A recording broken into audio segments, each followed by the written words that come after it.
በስመ አብ ወወልድ ወመንፈስ ቅዱስ አሐዱ አምላክ አሜን። ክርስቶስ ተንሥአ እሙታን በዐቢይ ኃይሉ ሥልጣን አሰሮ ለሰይጣን አግዓዞ ለአዳም ሰላም እምይእዜሰ ይኩን ፍስሐ ወሰላም አሜን። ክቡራን የልዑል እግዚአብሔር ውድ ልጆች ሁላችሁም በልዑል እግዚአብሔር ፍጹም ሰላም እንደምሰነበታችሁ እንኳን ለዚህ ታላቅ ዕለት በሰላም አደረሳችሁ አደረሰን። ከዕለት ዕለት ከሰዓት ሰዓት ከወር ወር ከዘመን ዘመን መሸጋገር ከእግዚአብሔር ዘንድ ለተሰጠውና ለተፈቀደለት እንጂ ይህ በገንዘብ በስልጣን በእውቀት በጥበብ ወዘተርፈ በማሰባሰብ የሚገኝ አይደለም። ከእግዚአብሔር ሲሆን ብቻ ከእግዚአብሔር የተፈቀደላቸው ከሰዓት ወደ ሰዓት መሻገር፣ ከቅድም ወደ አሁን፣ ከአሁን ወደ ኋላ፣ ከኋላ ወደ ነገ መሻገር ይችላሉ። ይህ ሀብት ደግሞ የተሰጠው ለእኔና ለእናንተ ብቻ ነው።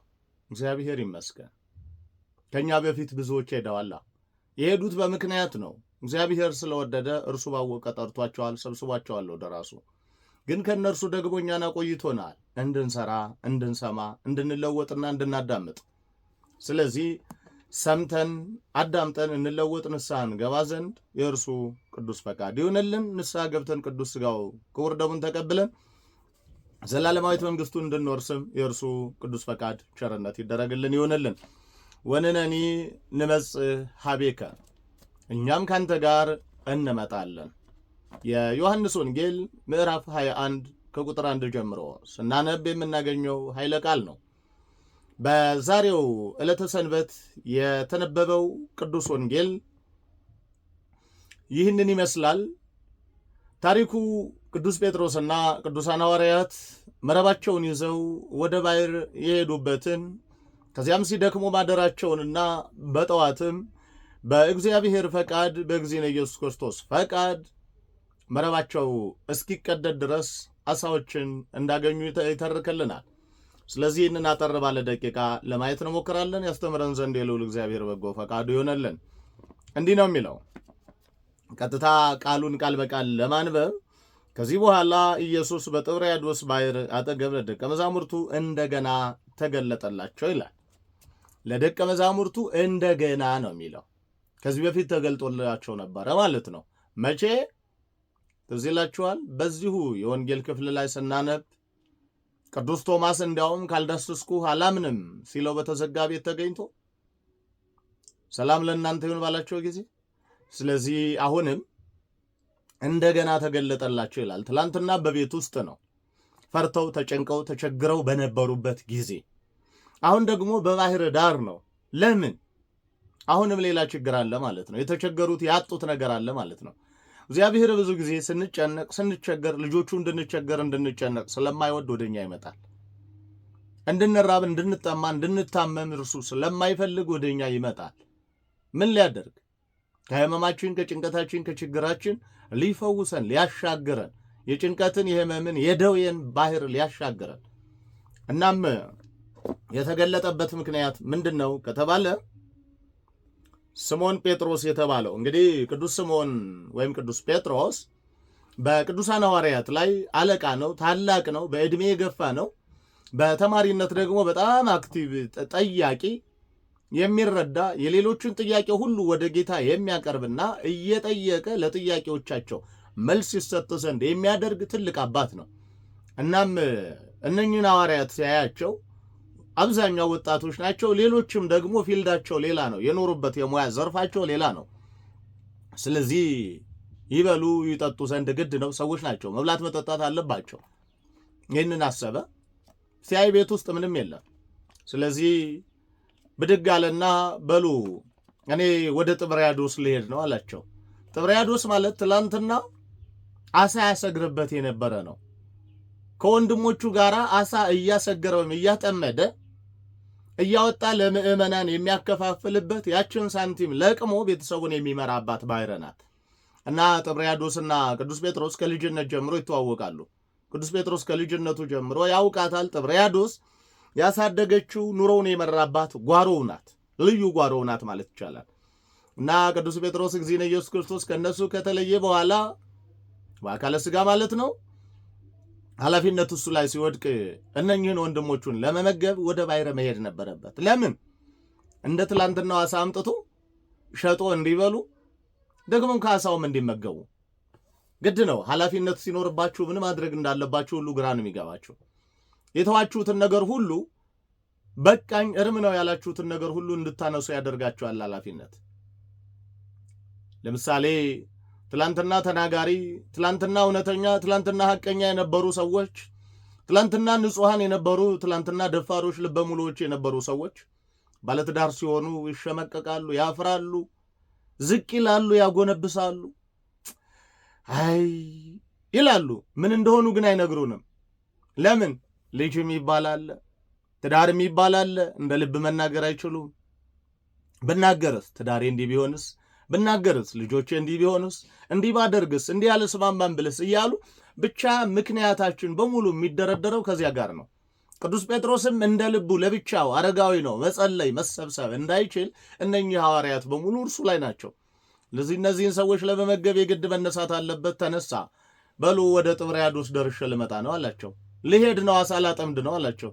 ይህን ጊዜ ደነገጡ። ምን ነው? ለምን? እንዴት አሉት። ምክንያቱም ያውቃሉ እነዚህ ሐዋርያት የተጠሩት በእግዚአብሔር ፈቃድ፣ በኢየሱስ ክርስቶስ በጎ ፈቃድ ዓሣ እንዲያሰግሩ ሳይሆን ዓሣ ከማስገር ዓሣ ከማጥመድ ሰዎችን ወደ ማጥመድ እንዲሻገሩ ተጠርተው ነው።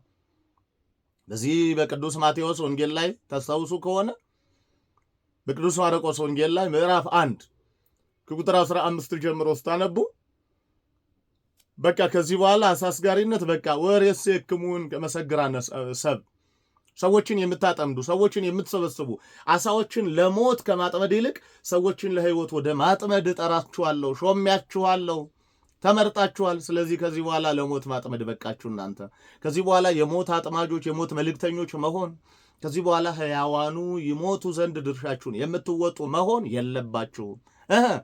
የሞቱት ሕያዋን እንዲሆኑ፣ የጠፉት እንዲገኙ፣ የተበተኑት እንዲሰበሰቡ፣ የተሰበሩት እንዲጠገኑ፣ ሕያዋኑ በሕያውነታቸው ጸንተው እንዲኖሩ እንጂ ሕያዋን እንዲሞቱ እናንተ አልተጠራችሁም አላቸው።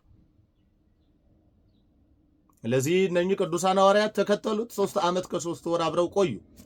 ነገር ግን ቅዱስ ጴጥሮስ በዚህ ችግር ሰዓት መልሶ ይህንን ተወው ጣለው የተባለውን ነገር አነሳውና ወዴት ሄደ? ወደ ባሕር ሄደ። ወደ ጥብርያዶስ ሄደ። እኛም አብረን ነው የምንሄድ፣ አንተ ብቻህን ሽማግሌ ነህ፣ መሄድ የለብህም፣ መድከም የለብህም፣ አንተ ይልቅ እኛ እንጠነክራለን ብለው ቅዱሳን ሐዋርያት የተወሰኑት አብረውት ወጡ። ሲደክሙ አደሩ ይላል።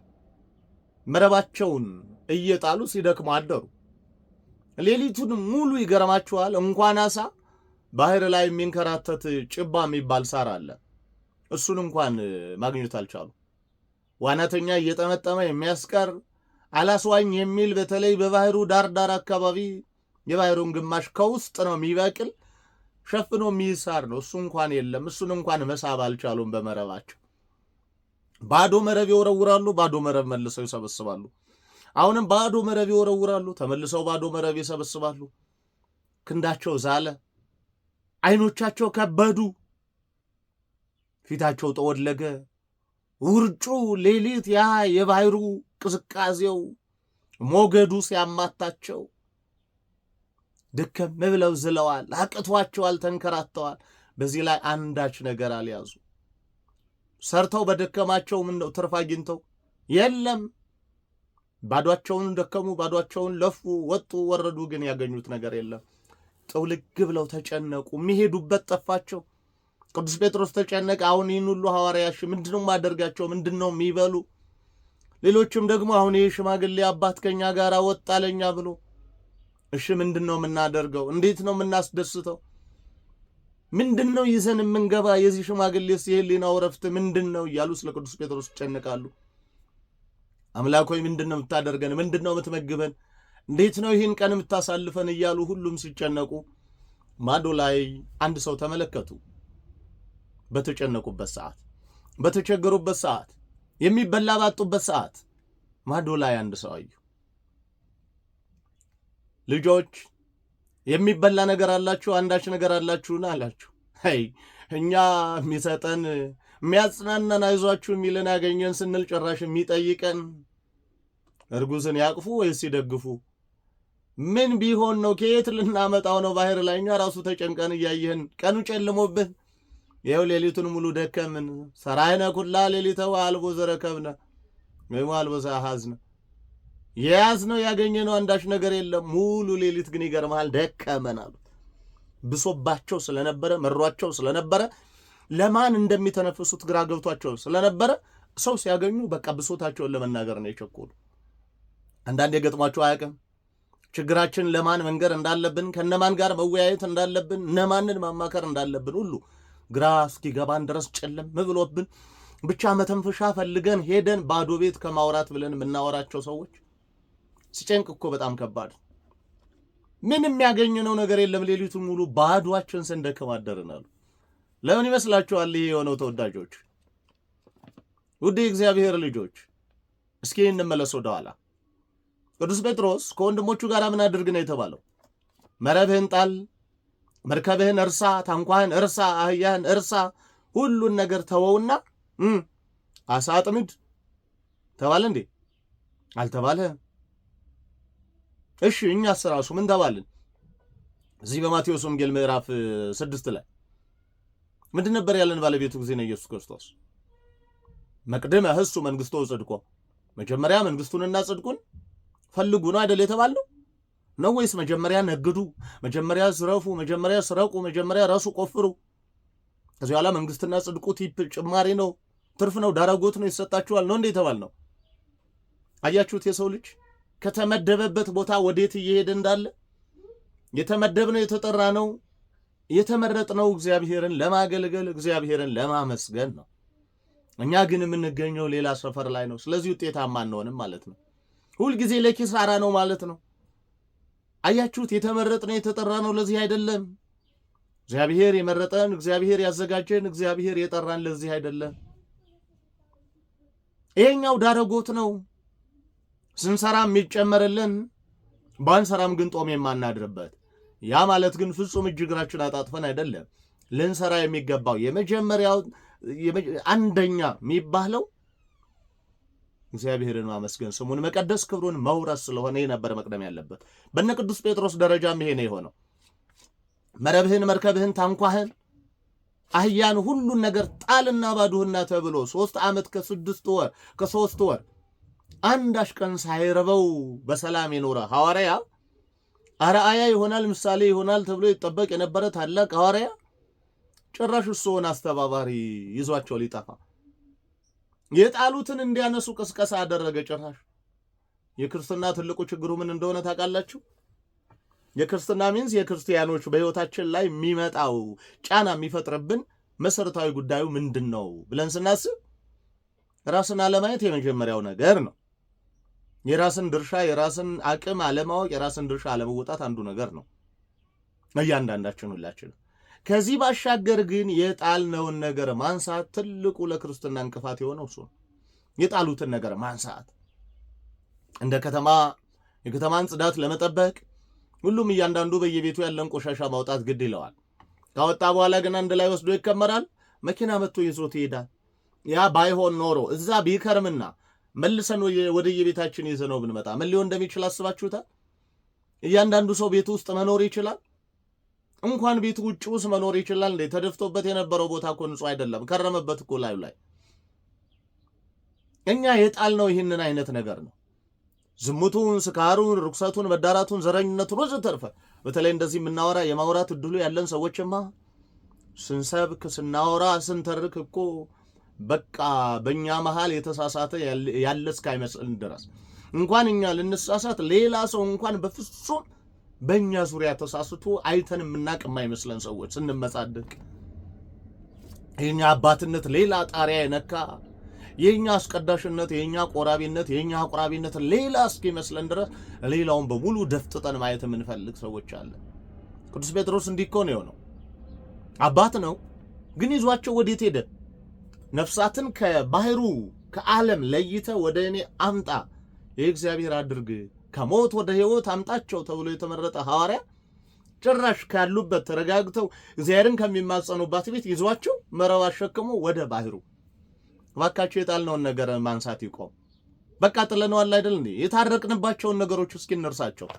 ትላንት በብሔር ምክንያት ተጣጥለን አይደለ? ትላንትና በጎጥ፣ ትላንትና በወንዝ፣ ትላንትና ባለመማር፣ ትላንትና ባለማመን፣ ትላንትና በትዕቢት፣ ትላንትና በትንኩል፣ ትላንትና በሟርት፣ ትላንትና በውከት በክርክር፣ ትላንትና እግዚአብሔርን ባለመስማት አሳለፍን። ታዲያ ዛሬስ? ዛሬም እንደዛው ልንደግመው?